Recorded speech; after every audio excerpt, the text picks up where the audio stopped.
written for Fortune.com that you believe that in the past the NFL has called for investigations and they have been fruitful, and you believe the same will happen here.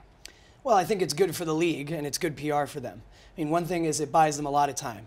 You know, you look back at recent sensitive investigations. You look at the Ted Wells into the Dolphins. You know, that took a good 3 months. You look at the Louis Freeh investigation into Penn State. That took 8 months. These deep investigative assignments take time.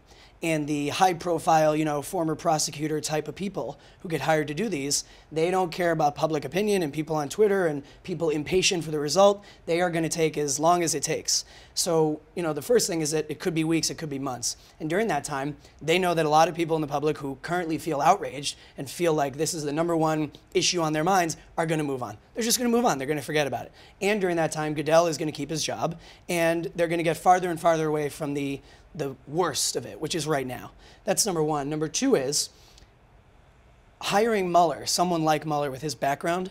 It gives them weight and seriousness. So now, even if he comes back with his Mueller report and it clears Goodell and the league of wrongdoing, as much as people will, you know, there will be a backlash and they'll say, oh my God, it also allows him to say, look, we had someone with major credibility look into it. He did a thorough job. He took 2 months, whatever it ends up being, and he says that Roger Goodell is not to blame. And you can trust that if they have any hole whatsoever to say that this wasn't Roger Goodell's fault, they will, you know, have him slip through that hole. I mean, the only thing that's going to lose him this job is if he saw that footage with his own eyes.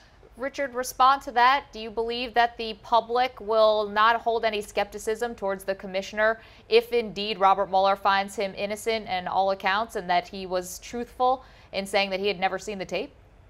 That's a really good take by Dan, actually. He hit on something that I've been thinking about for a long time, and I think he totally nails it.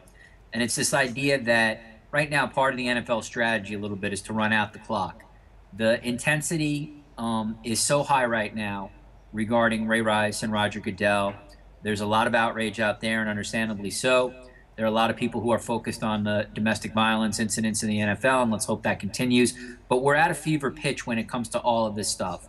And right now, by the fact that they hired an independent investigator, and I would put that in quotes because there's a lot of ties that Robert Mueller and his group have to the NFL, they are able now to say that we have an investigation in place. We're directing all quotes to Robert Mueller. And as Dan said, the games will start to be played. And the storyline, if nothing else, will get a little bit muddled because there will be games taking place that people will be talking about. And people will be getting back to their fantasy teams. People will be focused on the standings. So I think in terms of a PR strategy, the NFL has been blundering their way through the last couple of months. And it's generally speaking an organization that is incredibly savvy when it comes to PR. I think the move that they just made is going to give them a little bit of cover. I agree with Dan, unless there is, I would almost say, physical or visual evidence of Roger Goodell actually viewing the tape, so he's really caught in an out-and-out lie. I think he keeps his job. I think the owners want him to keep his job, and I think 3 months from now we'll get a report where there will either be a systematic failure that Mueller calls this, where at multiple levels in the NFL's office things broke down, or there will be 1 or 2 security people who sort of take the fall. But I think Dan nails it. I think the outrage is going to recede because I think there are going to be things that happen now on the field that take people's attention.